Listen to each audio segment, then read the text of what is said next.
What the Cat Saw by Shy/We. Midnight. It was after midnight, and here I was, lying awake in bed, tossing and turning, turning and tossing, twitching and twirling. I was tired, oh so very tired, but could not sleep for the life of me. Rex, my silky short-haired black cat, was lying next to me, his long tail twitching ever so fiercely in my face, then on my neck, in my face, then on my neck, to the rhythm of the clock's pendulum. Guess he couldn't sleep neither. So anyways, here I lie awake, and the clock now reads 12:17 a.m. I pulled the pillow over my head. Nope, not working.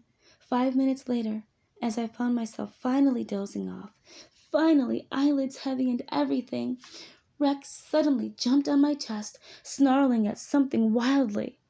"Rex!" I yelled, throwing the pillow to the floor. I sat up abruptly. "What the? You almost gave me a heart attack!" And he did. I scowled at him, but his eyes were fixed on the wall, slowly moving as if watching something crawling along it. I turned to look at the exact spot along the wall.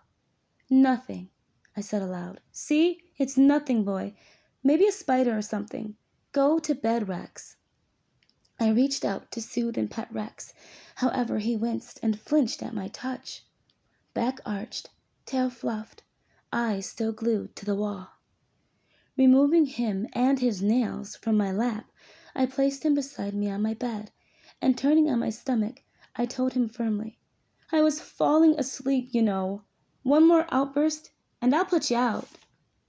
As soon as I closed my eyes, Rex instantly jumped on the back of my head, nails and all, hissing and snarling, making the most menacing noises a feline could make.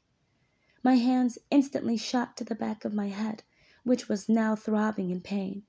I grabbed Rex, held him up to my face, and yelled, "What has gotten into you, huh?" I shook him fiercely. His eyes reluctantly left the place on the wall and looked sadly into mine. My heart melted. Rex was usually awesome, loyal and well-behaved, even when he played. This was so unlike him. I still held him at eye level. I tried my hardest not to squeeze him, although my throbbing head told me otherwise. "I don't want to put you out into the night. Who knows what's out in those woods?" Totally just scared myself. "But I will, if I have to. Do you hear me? Huh, Rex?" Suddenly, Rex did something that made my blood run cold. His yellow-green eyes widened as they left my gaze. His body stiffened in my grasp, and slowly his eyes, head lifted above my own. Too afraid to turn around, I started to fear whatever it was he saw. My eyes locked into Rex's. I braced myself for anything to attack me from behind, and just as I was sure it would, Rex, all 17 inches of him, courageously broke free from my grasp, leapt right off my head, hitting the wall hard. I turned wildly, afraid of what I'd find. My eyes looked down, fearing the worst, but there was Rex, fighting and snarling with nothing, well, nothing that I could see anyway. But what was that awful smell? And growling. Yes, when Rex seemed to lash out at whatever he was wrestling with, I heard growls or whimpers, not from Rex. Suddenly I felt sick to my stomach. Something other than Rex and I was in my room, and Rex was rolling from one end of my room to the other, battling it. I instantly began looking for things to throw at it. Finally, I found tennis balls and perfume bottles, careful not to hit Rex, of course. Without warning, Rex went flying across the room. "No!" I screamed. Thankfully, he did a half twist and landed on all fours. Instantly, he was back in the brawl, and I could even see when he took blows because his fur would ruffle unsettlingly. My fear turned to anger. I started screaming, "Leave us alone!" Suddenly, my eyes noticed the open window. As if Rex would listen, I screamed, "Rex, the window!" And to my amusement and my amazement, Rex did listen.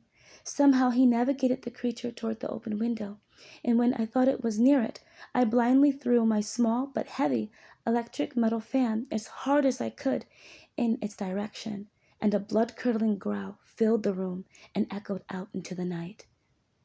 Rapidly, I found the courage to rush to the window and slam it shut, locking it. I heard weak scratching at the outside, but saw nothing. However, behind me, directly adjacent from the window, was my mirror on the wall.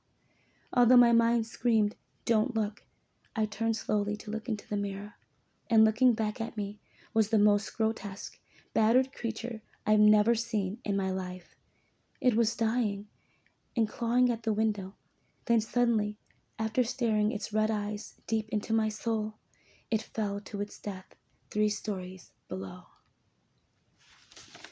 I looked over at Rex, who was now victoriously cleaning himself on my bed, calm and collected, as my room lay in ruins. "I'll clean my room in the morning," I reasoned. "From now on, Rex sleeps with me. For all I know, that thing was after me, and Rex risked his little life to save mine." I looked lovingly at my little ferocious, pun intended, fearsome fur baby, sleeping now, as if it all were nothing. His fur was disheveled, but he was okay. I headed toward the bathroom to tend to my wounds, still stunned and shaken by what I couldn't even see. But I will tell you this: never will I ever forget what the cat saw.